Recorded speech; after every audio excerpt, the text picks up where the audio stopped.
नमस्कार साथियों, गौरव ज्ञान धारा में आपका स्वागत है। मंदिर का टॉपिक चल रहा है और आज मंदिर के टॉपिक की तीसरी क्लास है। तो जिस तरीके से अभी तक पढ़ रहे थे उसी तरीके से आगे पढ़ेंगे। इसी बीच आपके लिए एक खबर भी आ गई थी कि रीट की डेट घोषित हो चुकी है 23-24 जुलाई। वही जुलाई अगस्त वाला ही था आने का। तो इसमें कोई घबराने वाली या ऐसी कोई बात है नहीं। जिसकी तैयारी कर रहे हो वो पहले से क्लियर था विजन, तो ऐसी कोई जरूरत भी नहीं है घबराहट की या कोई ऐसी। पात्रता परीक्षा होगी, ये बात भी आप जानते हैं। ठीक है। इसके अलावा रीट के विद्यार्थियों के लिए जैसे अपनी क्लासेस चल रही है, 1 नंबर से देखने लग जाना, सारी की सारी समान है। साइकोलॉजी की टेस्ट सीरीज लॉन्च की जा चुकी है। रीट और सेकंड ग्रेड दोनों में समान है। टॉपिक वाइज चलेगी पूरी की पूरी। लगभग कोशिश रहेगी कि हर प्रश्न को कवर किया जाए जितने, और खास तौर पर इस पर विशेष जोर रहेगा कि पिछले एग्जाम में जितने भी प्रश्न पूछे गए हैं उन्हें इनमें कवर किया जाए और अभ्यास करवाया जाए। तो इससे क्या होगा साथियों कि साइकोलॉजी में अधिकांश तो पुराने प्रश्नों की बहुत सारी पुनरावृत्ति होती है। तो पुराने प्रश्न अब मान लीजिए कहीं अपन ऑफलाइन जैसे पढ़ते भी है किसी बुक में, लेकिन हमें क्या होता है कि मन में एक वो मानसिक द्वंद नहीं हो पाता है, उस प्रश्न पर मंथन नहीं हो पाता है, तो हम वो उसको पूरी अपने दिमाग लगाकर उसका निष्कर्ष नहीं निकाल सकते हैं। तो टेस्ट सीरीज में ये होता है कि अपने को उत्तर सामने नहीं दिखता है, अपन पूरा का पूरा उत्तर देने का प्रयास करते हैं, अपने मंथन करते हैं, उसके बाद में अपना जो है उसके ऊपर सही जो नतीजा निकल के आता है और उस हिसाब से अपनी मानसिक संक्रिया होती है। तो ये चीज होती है टेस्ट सीरीज का फायदा, जो आज के वीडियो में आपको टेस्ट सीरीज वाले में बता दिया है, पूरा प्रोसेस बता दिया, उसमें देख लेना और अपने हिसाब से जिनको भी अभ्यास करना है वो ज्वाइन कर सकते हैं। वो 51 रुपए रखा है, कोई ज्यादा नहीं है, लागत मूल्य में ही इसको भी लॉन्च किया है। ठीक है ना। तो ये चीजें सब है। अब चलते हैं साथियों अपन क्लास की ओर, और अपनी क्लास चल रही थी उसी को आगे बढ़ाते हैं, मंदिरों वाली क्लास को। ठीक है, क्योंकि बीच में और बहुत सारे ऐसे तथ्य जो आपको बताने होंगे। तो क्लासेस वैसे भी अपनी टाइमिंग देखो, आप सभी ये कह रहे थे कि सर टाइमिंग बढ़ा दीजिए, क्लास का टाइमिंग अब बढ़ चुका है, टाइमिंग भी, गुणवत्ता भी, सब कुछ। और अब तो आपके भी तेज गति से दौड़ने का समय आ चुका है। ठीक है। शुरू करते हैं साथियों। आज का अपना पहला टॉपिक है तिरुपति बालाजी मंदिर। ठीक है। तिरुपति बालाजी मंदिर कहां है? सबसे पहला, वैसे तो तिरुपति बालाजी मंदिर आंध्रा में है, आंध्र प्रदेश के अंदर तिरुमला पहाड़ी में। राजस्थान के अंदर तिरुपति बालाजी मंदिर का प्रश्न बनता है तो वो कहां है? वो है आपका चूरू, और चूरू के अंदर भी सुजानगढ़। ठीक है, सुजानगढ़ के अंदर चूरू में है और 1994 में ये बना है। ठीक, आप देख पा रहे हो ये वही तिरुपति मंदिर है जो सुजानगढ़ चूरू वाला है। ठीक है, ये तिरुपति मंदिर सुजानगढ़ चूरू वाला है। उस फोटो के बारे में अभी मैं बताऊंगा। ठीक है, ये जो मंदिर है साथियों, उसके देखो वेंकटेश फाउंडेशन ट्रस्ट द्वारा बनाया गया मंदिर है। दक्षिण भारत के स्थापत्य कला के विशेषज्ञ डॉक्टर एम नागराज और डॉक्टर वेंकटाचार्य की देखरेख में बना है। यानी कि दक्षिण भारत का मंदिर का जो टच देना चाहते थे, इस वजह से वहां से संपर्क करके और उनके अकॉर्डिंग इसको बनाया गया है। तो इनमें इनका विशेष योगदान है। हालांकि इसको अपन पढ़ रहे हैं, लेकिन ये प्रश्न बनना बहुत मतलब कम लग रहा है, मुझे इसके आसार कम लग रहे हैं। इसमें प्रश्न सीधा सीधा एक तो यही बनता है कि तिरुपति बालाजी मंदिर चूरू वाला, तिरुपति बालाजी मंदिर कहाँ है? चूरू के अंदर। ठीक है ना। लेकिन अब पहले तो एक ही गिना जाता था, अब एक नहीं है, एक और है, मावल के अंदर है, वो मैं बताऊंगा अभी आपको। ठीक है, अब ये जो प्रसिद्ध है ना, इसमें यह ध्यान रखना कि भित्ति चित्रों के अंदर विष्णु के 10 अवतारों का उल्लेख है। ये लाइन कैसे आती है एग्जाम के अंदर? जब 3-4 लाइनें दे रखी होती है, उसमें से सत्य या असत्य बतानी होती है, उसके अंदर ये लाइन पूछी जाती है कि इनमें से फिर बताइए कि ये क्या है, कैसे है, कौन सा सत्य असत्य। उसमें ये आपको ध्यान रखना है कि 10 अवतार विष्णु के जो है उनके चित्र, भित्ति चित्र यहाँ पे उत्कीर्ण है। अब ये नोट के रूप में लिख रखा है साथियों एक चीज कि तिरुपति बालाजी जैसा ही मंदिर सिरोही के मावल में भी है। अब सिरोही के भी ये स्वरूपगंज के पास में है। स्वरूपगंज जो इस तरफ के एरिया के होंगे उनको पता होगा कि सिरोही के स्वरूपगंज के पास में मावल है। और यह भी बताया जाता है कि सपने में भगवान ने दर्शन दिए थे और उसके बाद में इस मंदिर का निर्माण करवाया। यह भी दक्षिण भारत से पूरा का पूरा मतलब उसके जैसा ही रूप देने का उसको प्रयास किया गया। बताते हैं कि 600 कारीगर 2.5 साल तक लगे रहे, तब जाकर निर्माण हुआ, अभी भी चल रहा है। मैं खुद जाकर देख के, इसका जो भव्य गेट वगैरह है, सारा का सारा पूरा मतलब दक्षिण भारत वाले तिरुपति मंदिर जैसा ही इसको बनाने का प्रयास किया गया। पूजा भी वहां के पुजारी करते हैं, वहां के पुजारी यहाँ है और वही करते हैं, उसी विधि से करते हैं, सब कुछ उसके जैसा ही है। और ये जो आप फोटो देख पा रहे हो, ये पीछे मंदिर, ये आपके मावल वाला है, ठीक है, ये मावल वाला तिरुपति बालाजी का मंदिर है। तो पहले देखो, जैसे ब्रह्मा मंदिर के अंदर होता है ना, ब्रह्मा मंदिर में भी पहले ये पूछते थे कि ब्रह्मा मंदिर कहाँ है, तो अपन यही ध्यान रखते थे कि पुष्कर के अंदर है। लेकिन फिर बाद में ध्यान पड़ा कि ब्रह्मा मंदिर तो आसोत्रा में भी है एक, और छिंच बांसवाड़ा में भी है, ठीक है। वैसे का वैसे तिरुपति मंदिर के बारे में ये ध्यान रखते थे कि तिरुपति मंदिर जो है चूरू के अंदर है। लेकिन अब आपको ध्यान रखना है, तिरुपति मंदिर मावल सिरोही के अंदर भी है, और प्रश्न बन सकता है क्योंकि हाल ही में बना है ये मंदिर, ठीक है। तो यहां से जब प्रश्न आया, ध्यान रखना, छींक आने की कोशिश बहुत हो रही है, और बड़े बुजुर्ग कहते हैं कि जब छींक आए और आपको छींक करनी नहीं हो, क्योंकि माइक लगा रखा है, गूंजेगी, तो छींक करनी नहीं हो तो नाक को मसलना चाहिए। और ये नुस्खे काम आते हैं, काम करते हैं ये नुस्खे बहुत, ठीक है ना। चलिए आगे बढ़ते हैं अपन। अब अपन चलते हैं सालासर बालाजी। देखो चूरू मतलब चूरू में तिरुपति बालाजी या तिरुपति बालाजी मंदिर है, लेकिन विष्णु मंदिर है, ठीक है। बालाजी, ये सालासर बालाजी जो है वो हनुमान मंदिर है, हनुमान जी का है। कभी बाबू जी हुक्म करी तो मैं भी आवा दर्शन कराने, बाबू जी दर्शन दे, भगवान बुलाएंगे दर्शन देने के लिए, तब हम भी आएंगे और दर्शन लेंगे, करेंगे भगवान के। और चूरू जब आएंगे तो काफी सारे कलीग्स लोग हैं मिलने वाले, उनसे मिलना भी है, तो वो भी हो जाएगा। देखिए कब सेट हो पाता है। देखो सालासर बालाजी चूरू का जो हनुमान मंदिर है, हनुमान जी की शीश की पूजा होती है। आप यहाँ पे देख पा रहे हो, देखो पूरी मूर्ति नहीं है, हनुमान जी के सिर की पूजा होती है, और दाढ़ी मूछ है, दाढ़ी मूछ वाले बालाजी। तो ये दाढ़ी मूछ वाले बालाजी याद रहेगा आपको, हमेशा ही के सर ने फोटो बताया था, दाढ़ी मूछ वाले बालाजी जो है वो सालासर बालाजी, ठीक है। मूर्ति खेत में स्वतः प्रकट हुई थी, ठीक है। ये मूर्ति कहीं से लाई गई नहीं है, खेत में स्वतः प्रकट हुई थी और यहाँ पे फिर मंदिर बना दिया गया।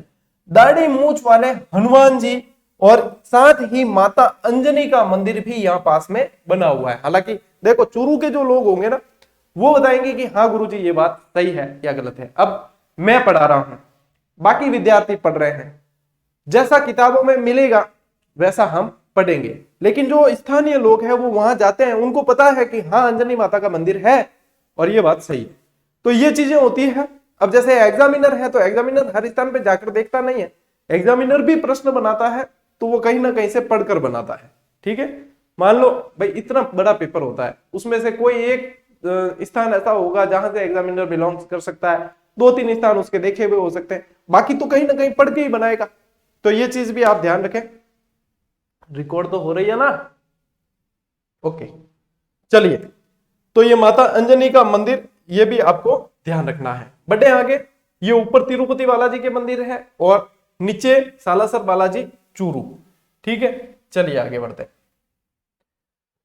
अब साथियों बात करते हैं सूर्य मंदिर। सूर्य मंदिर झालरा पाटन, झालरा पाटन कहाँ है? झालावाड़ के अंदर।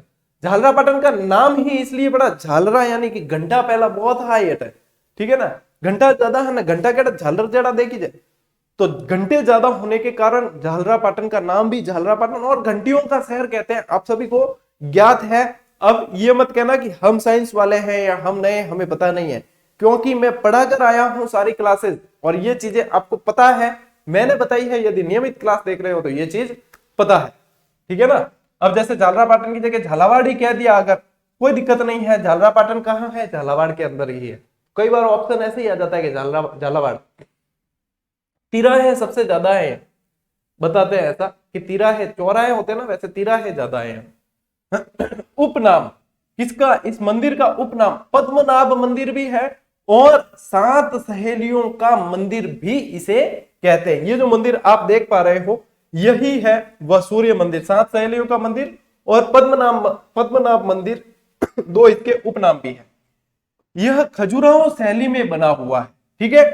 सबसे खास बात क्या है? सबसे खास बात है कि घुटने तक जूते पहने हुए सूर्य की मूर्ति है। सूर्य मंदिर है यानी कि सूर्य की मूर्ति है, घुटने तक जूते पहने हुए दर्शाया गया है, यह सबसे खास बात है। और उपनाम आपको याद करनी है कि 7 सहेलियों का मंदिर भी कहते हैं, पद्मनाभ मंदिर भी कहते हैं। और सबसे इंपॉर्टेंट जो चीज है वो ये है कि ये झालरापाटन के अंदर है। मंदिरों के स्थान आपको हर हाल में याद रखने हैं। ठीक है ना। अब देखो पहला तिथि अंकित मंदिर, और तिथि अंकित में भी तिथि कौन सी है, 689, 689। और ये भी कहां है आपका, ये भी झालावाड़ के अंदर है।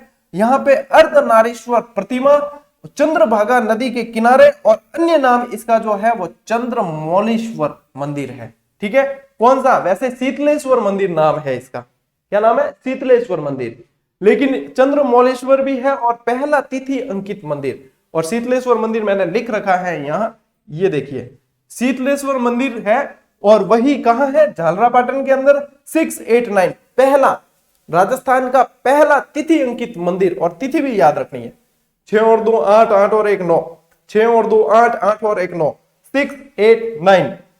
अर्धनारीश्वर प्रतिमा है, चंद्रभागा नदी के किनारे है, यहां पे ऑब्लिक कर देना, चंद्रभागा नदी के किनारे। तो चंद्रभागा नदी से ही आपको याद रह जाएगा कि चंद्रमौलेश्वर मंदिर भी कहते हैं। ठीक है, शीतलेश्वर महादेव मंदिर, झालरापाटन, झालावाड़। बड़े आगे, ठीक है। त्रिनेत्र गणेश मंदिर, त्रिनेत्र गणेश मंदिर जो है वो रणथंभौर में है, और ये बहुत प्रसिद्ध है। कहा जाता है कि राजस्थान में कहीं भी विवाह हो तो यहां पे सबसे पहली पत्रिका भेजी जाती है। यहां भी ब्याह वे या कोई भी वे, देखो आम बोलचाल की भाषा में भी यूं बोला जाता है कि करें इस चीज का श्री गणेश, श्री गणेश यानी शुरू। ठीक है ना, तो शुरू का कोई भी काम होता है तो जैसे शादी भी करते हैं घर में, शादी मान लो कि ब्याह मांडियो, ब्याह मांडियो जने पहला विनायक पूजा करी, विनायक पूजे ना, चाक विनायक पूजे। तो विनायक पूजा यानी कि विनायक किसको कहते हैं, गणेश को, गणेश जी की पूजा। तो शादी की पहली पत्रिका गणेश जी के मंदिर में। अब मारवाड़ी या राजस्थानी लोग कहीं करे, हमें पगे पूजा कर दिया करें, हमें पगे में के मंदिर जाना नहीं पड़े, एवं यूं मान ले के बाबूजी ओ मान लीजिए मैं आपने ध्यान रख कर लिया, और ओ आप मान लीजिए हमें पगे कर दिया करें। हमें पगे में कही वे सीधी सीधी बात है, बाबूजी ने थोड़ा पटा दे और बाद में खुदरी सहूलियत रही हिसाबू जाए पड़ा, ये चीज होती है। ठीक है, तो ये है आपके त्रिगणेश मंदिर है, त्रिनेत्र गणेश मंदिर है। त्रिनेत्र गणेश मंदिर का मतलब ये देखो, तीसरा नेत्र आपको दिख रहा है यहाँ, 2 नेत्र तो सबके होते हैं, तीसरा नेत्र है गणेश जी की प्रतिमा में। तो यहाँ पे भी गणेश के सिर्फ मुख की पूजा होती है, और ये आप जिसमें देख भी पा रहे हो कि हाँ यहाँ पे भी गणेश जी के सिर्फ मुख की पूजा होती है। ठीक है, और ये देश का सबसे प्राचीन गणेश मंदिर माना जाता है, और सबसे प्राचीन गणेश मेला यहाँ पे पड़ता है। ठीक है, देश का सबसे प्राचीन गणेश मेला, गणेश मंदिर में गणेश मेला पड़ता है, ये ध्यान रखना। यहाँ बनने वाला मेला जो है सबसे प्राचीन गणेश मेला माना जाता है। अगला मंदिर घुश्मेश्वर महादेव मंदिर। घुश्मेश्वर महादेव मंदिर कहाँ है, सवाई माधोपुर, और सवाई माधोपुर के भी आप ध्यान रखना सिवाड़ में है, सवाई माधोपुर के भी सिवाड़ के अंदर है। ठीक है, ये सिवाड़ गांव का शिव मंदिर है, और शिवलिंग हमेशा जल में डूबा रहता है। यदि आप यहाँ पे देख पा रहे हो अच्छी तरीके से, देखो यहाँ जल भरा हुआ है और शिवलिंग हमेशा जल के अंदर डूबा रहता है। मैं यहाँ से ये मिटा देता हूं ताकि आपको अच्छे से दिख पाए, इसको देख लेना। जब मैं स्लाइड ये पीडीएफ दूंगा आपको जूम करके देख लेना, नहीं मिलेगा आप खुद भी नेट पे सर्च करके देख सकते हो। हमेशा जो है पानी में डूबा रहता है शिवलिंग। कैसे याद रखोगे कि ये शिवलिंग हमेशा पानी में डूबा, घुश्मेश्वर महादेव यानी कि पानी के अंदर घुसा हुआ है, ऐसे याद रख लेना। ठीक है, घुश्मेश्वर महादेव मंदिर सिवाड़ सवाई माधोपुर। ठीक है और इसके दर्शन कैसे करते हैं भक्त, भक्त यहाँ पे सामने देखो ये कांच लगा हुआ है, दिख रहा है आपको, ये कांच है, ये कांच लगा हुआ है, सामने कांच लगे, सामने लगे कांच को देखकर दर्शन करते हैं। अब देखो ये चीज मैं सिर्फ आपको बताता कि सामने लगे हुए कांच को देखकर दर्शन करते हैं, और एक मैंने आपको बता दिया कि ये कांच लगा हुआ है, थोड़ा सा झुका हुआ है, देखो तो ये भक्त जो है यहाँ कांच में देखकर दर्शन करते हैं, और ये हमेशा आपके लिए स्थायी हो गया। अब क्यों, क्योंकि देखो सुने हुए से भी ज्यादा देखा हुआ याद रह जाता है, और आपने तो देख लिया है ये चीज, ये सुनी भी है, पढ़ी भी है और देखी भी है। अब इससे बेहतर और कुछ नहीं हो सकता, इससे बेहतर की उम्मीद करना भी मत। अरे कोलगेट वालों भी 99% ही साफ करे, 1% कीड़ा छोड़े है ला रहे, ठीक है ना। अब 1% आप पता नहीं इसमें कहां ढूंढ लोगे 1% कमी, वो मैं नहीं जानता, लेकिन ये जो है अब फाइनल है। ठीक, आगे बढ़ते हैं।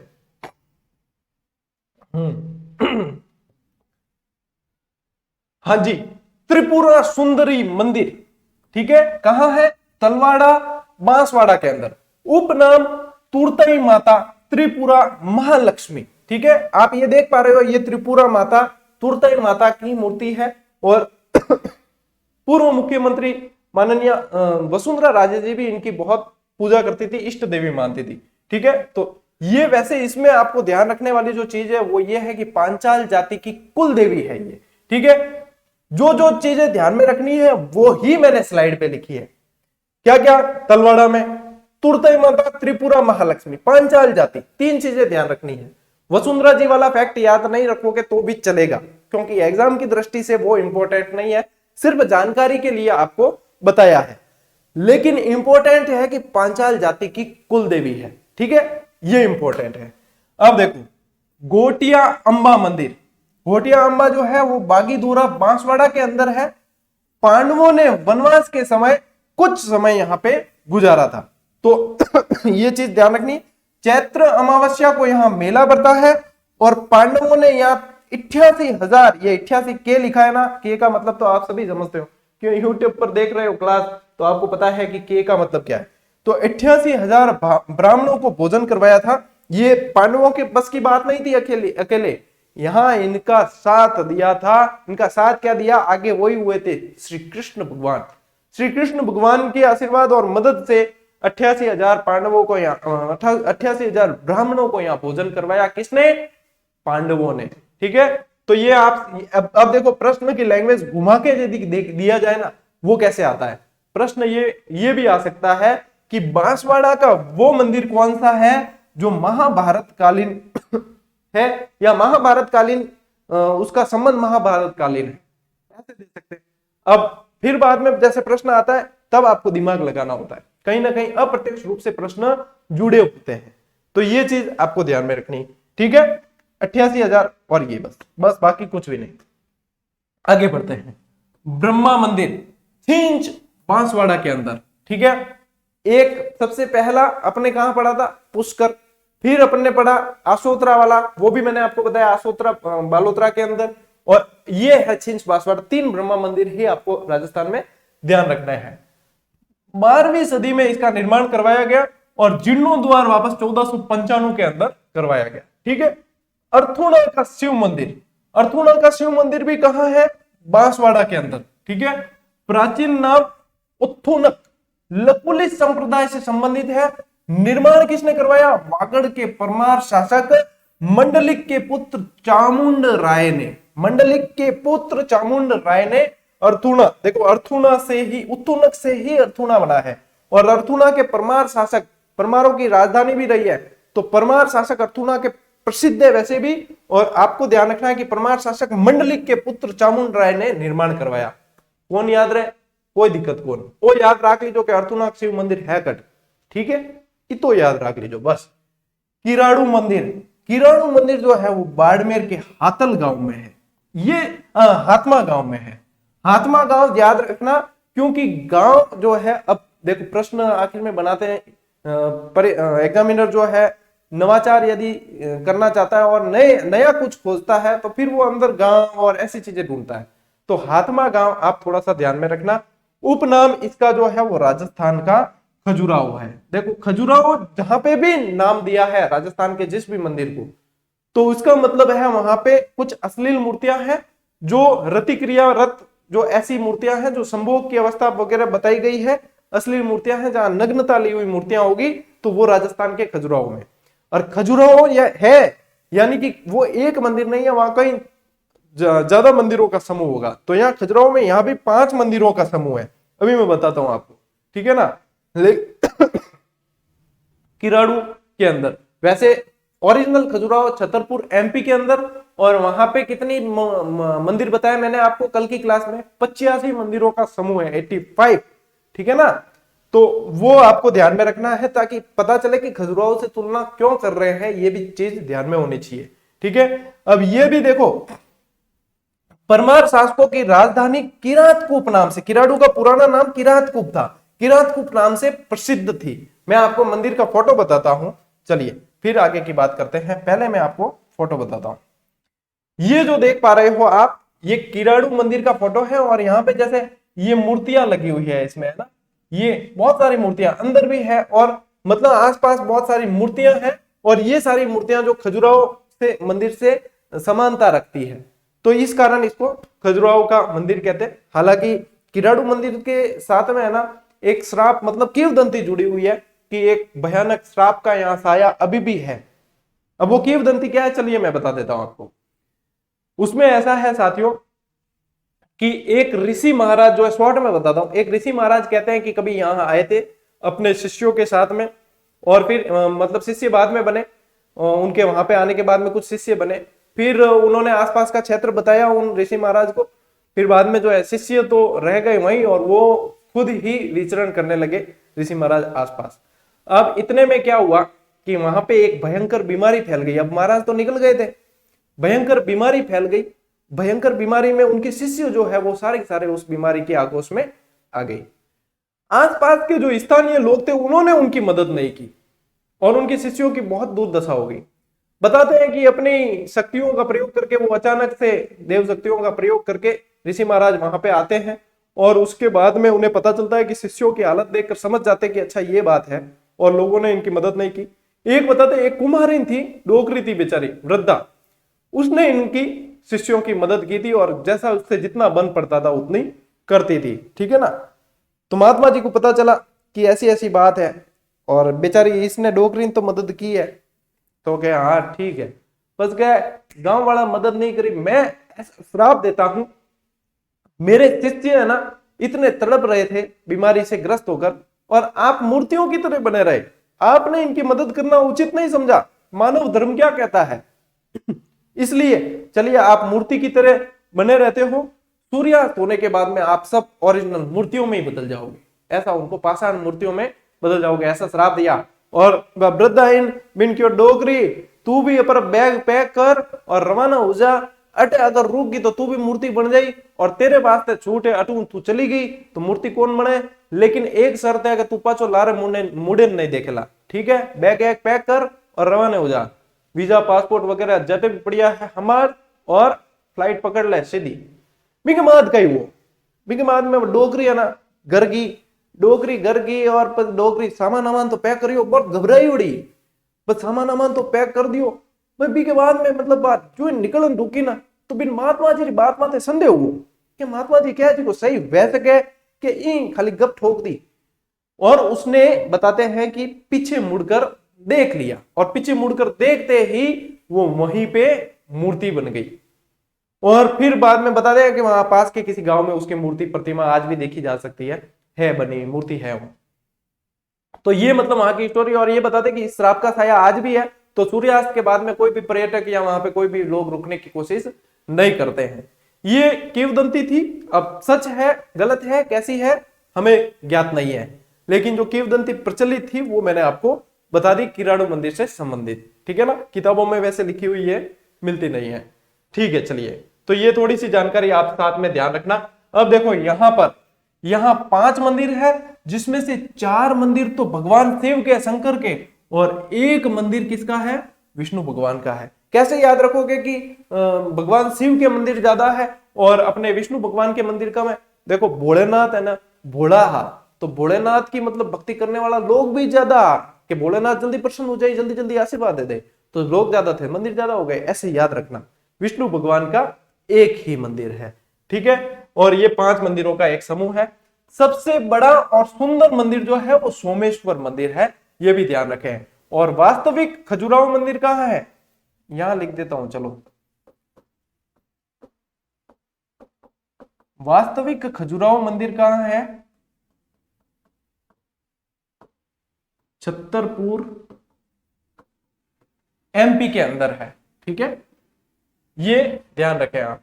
अच्छा मंजिला लगाया है तो फिर मंजिला ही लगाना पड़ेगा, है ना, ठीक है।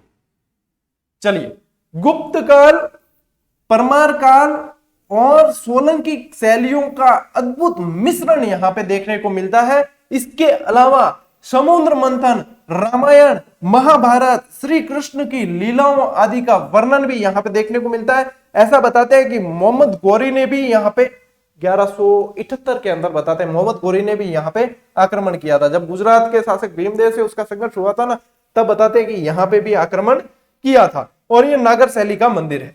ये एक्स्ट्रा थोड़ी जानकारी ध्यान में रखना।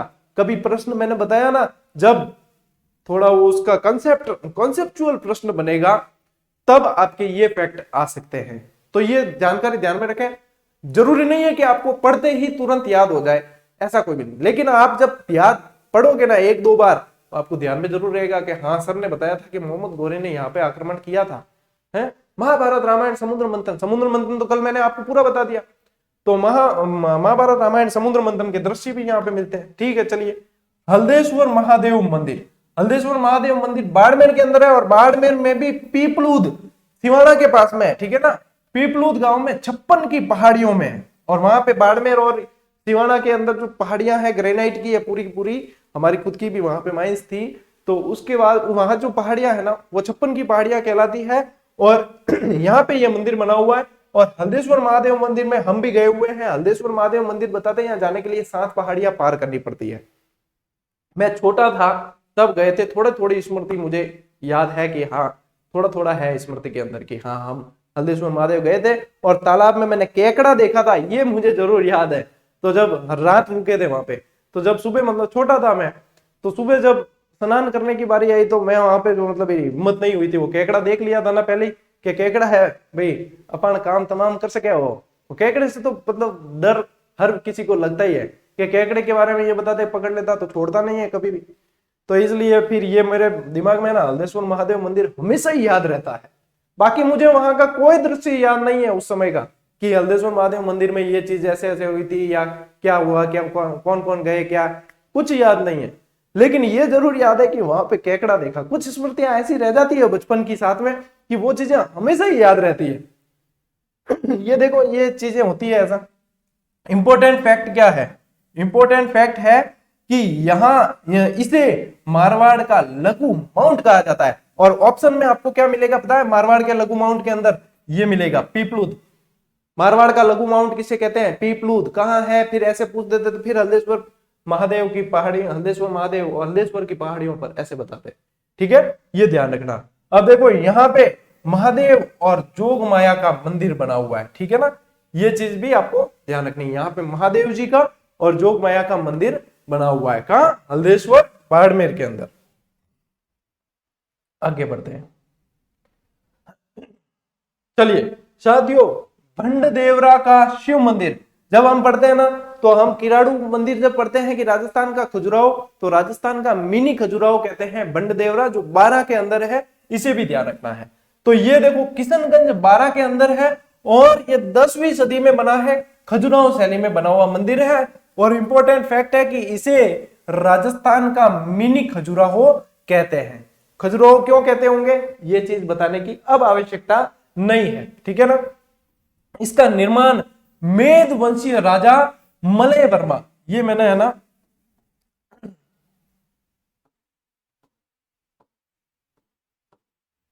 मलय वर्मा लिख रखा है। ठीक है, थोड़ा सा ये स्पष्ट नहीं दिख रहा है तो ये ध्यान में रखना।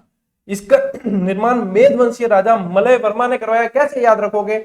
मिनी खजुराहो का म, ठीक है, मेद वंशी का म और मलय वर्मा का म। बस हो गई ना दुविधा समाप्त। ये याद हो गया आपको।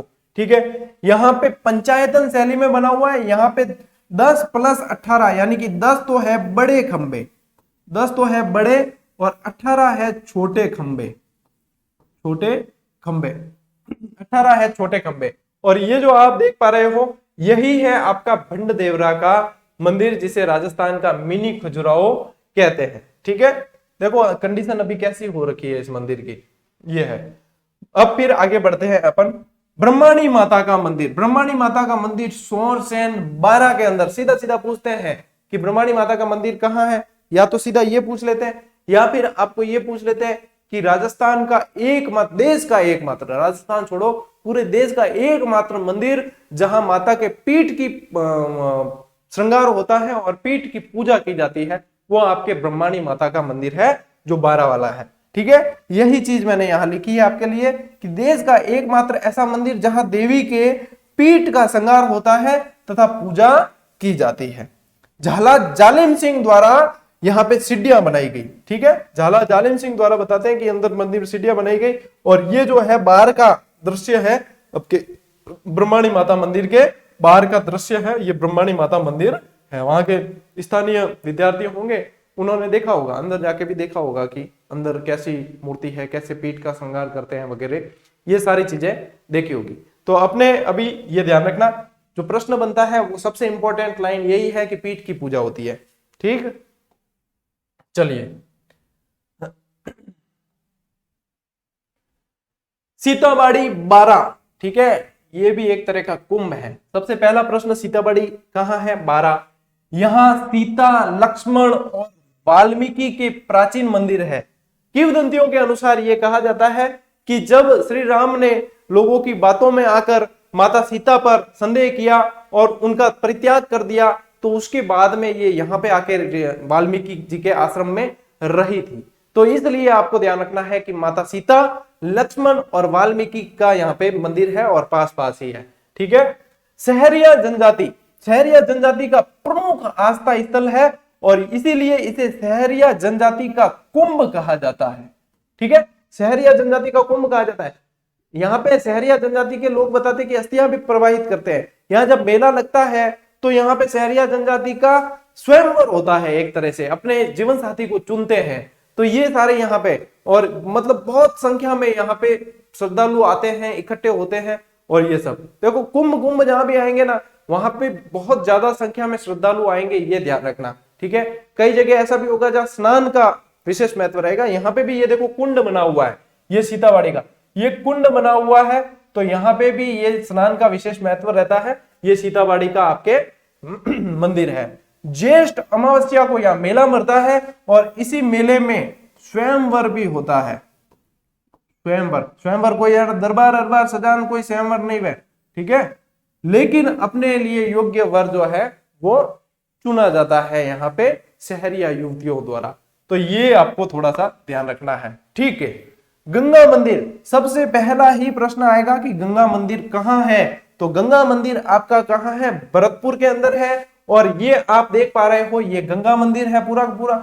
गंगा मंदिर नहीं, ये तो उषा मंदिर है, सॉरी, गंगा मंदिर का मैंने फोटो ऐड नहीं किया। ये आपका उषा गंगा मंदिर है। उषा मंदिर अभी अपन पढ़ेंगे। ठीक है, गंगा मंदिर की विशेषता क्या है? हिंदू, बौद्ध और मुगल शैली में बना हुआ, 3 शैलियां, हिंदू, बौद्ध, मुगल शैली। इसको कैसे याद रखोगे आप? ऐसे याद रखना, HBMG, जैसे किसी बैंक का नाम है? बैंक होती है ना, ग्रामीण बैंक वगैरह, उनका नाम होता है ऐसे। तो ऐसे ही आप याद रख लेना, HBMG, H यानी हिंदू, B यानी बौद्ध, M यानी मुगल और G यानी गंगा मंदिर। हाथों हाथ ही ट्रिक बन गई, लो देखो, HBMG ऐसे याद रख लेना। तो यहाँ पे इन सभी शैलियों का मिश्रण यहाँ देखा जाता है। इसका निर्माण साथियों 1886 में बलवंत सिंह ने करवाया और 1937 के अंदर ब्रजेंद्र सिंह द्वारा गंगा मूर्ति स्थापित यहाँ पे की गई थी। जो गंगा मैया की मूर्ति है वो ब्रजेंद्र सिंह द्वारा स्थापित की गई है और निर्माण मंदिर का करवाया था वो बलवंत सिंह ने करवाया है।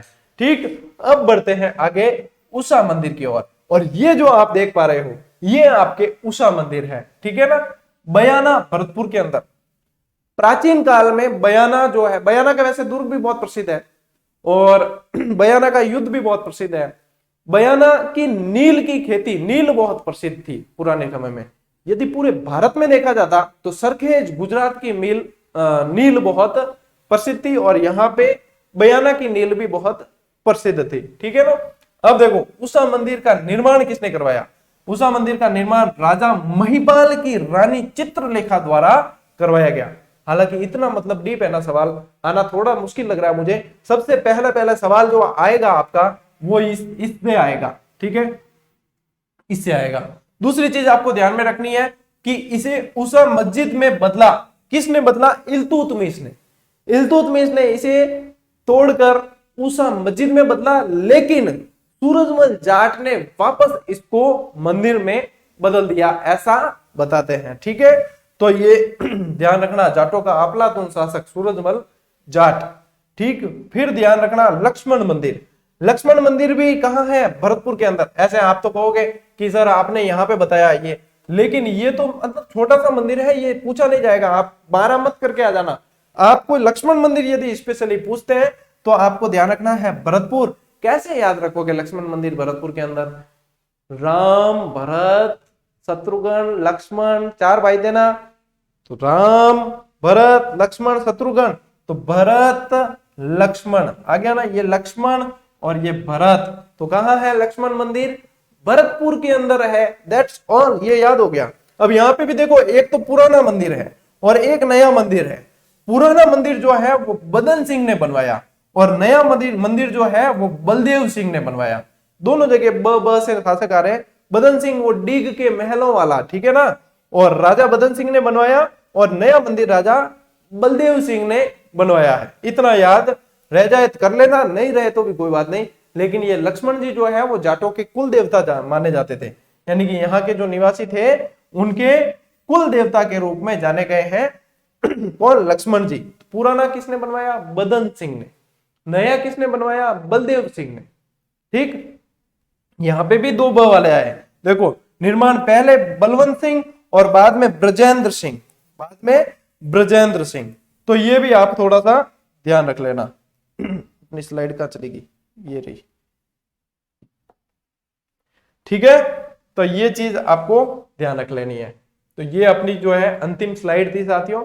और आज भी मैंने कोशिश की है कि बहुत सारे मंदिरों और व्यवस्थित तरीके से आपको कवर किए जाए, व्यवस्थित तरीके से बताया जाए प्रश्न कहां से कैसे बनते हैं। अनावश्यक तथ्य शामिल करने की कोशिश नहीं की है, जो आवश्यक थे उन्हीं को शामिल करने की कोशिश की है। और आपको हाथों हाथ याद हो जाए ये चीजें, उसका विशेष रूप से प्रयास किया गया है कि आपको याद हो जाए और बेहतरीन तरीके से याद, सिर्फ याद नहीं, बेहतरीन तरीके से।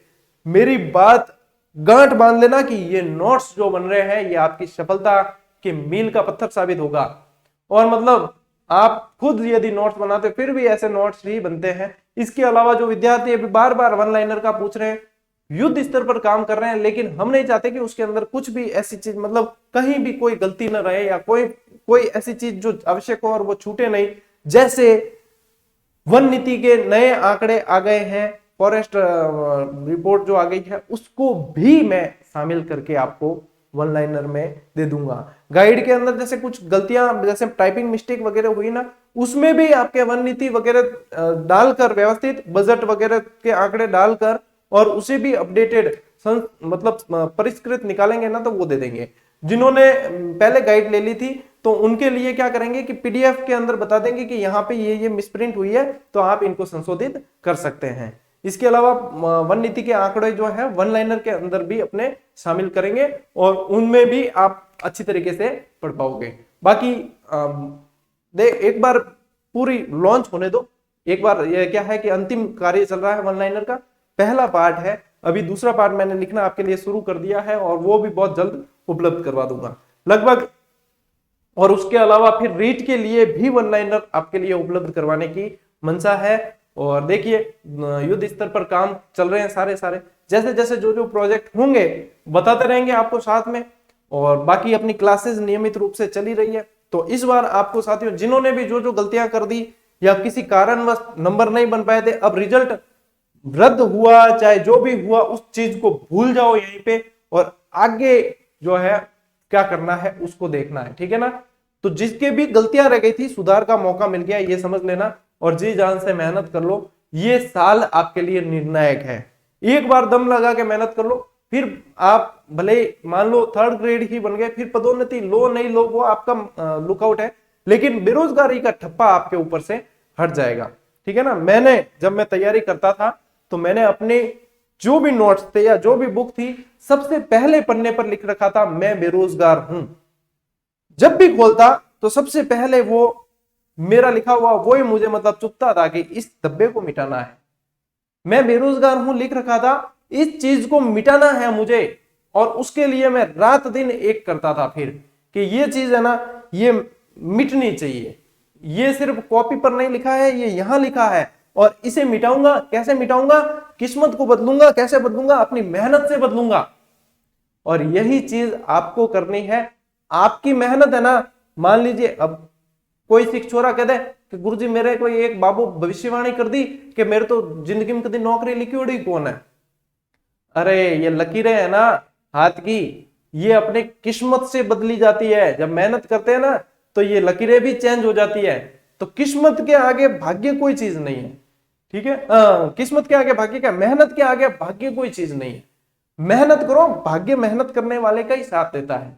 दम लगा के मेहनत करो और बाकी नकारात्मकता से बचो और अनावश्यक समय व्यर्थ करने से बचो। अब समय को थोड़ा सा मैनेज करो, मेंटेन करके चलो, ये समय बहुत कीमती है और अच्छी तरीके से मैनेज करके चलो। आगे आपके लिए बहुत, आपको अब ये बिल्कुल कॉन्सेंट्रेट करके पढ़ना है। बाकी एक मोटिवेशनल और तैयारी से संबंधित एक वीडियो बनाऊंगा बाद में, जैसे ही समय सेट होगा कि आपको क्या चीज इसमें करनी चाहिए, क्या नहीं, कैसे क्या, उसके लिए एक अलग से बनाएंगे वीडियो। ये थोड़ा सी क्लास के बाद में जो है अपन ने चर्चा इसके बारे में कर ली, क्योंकि डेट घोषित हो गई है तो काफी सारे स्टूडेंट भगदड़ की अवस्था हो जाती है उनके साथ में, तो इसलिए ठीक है साथियों, नियत समय पर आपको पीडीएफ उपलब्ध करवा दी जाएगी और बढ़िया अच्छे तरीके से पढ़ें। अपन मिलते हैं अगली क्लास में, तब तक के लिए राम राम, जय हिंद।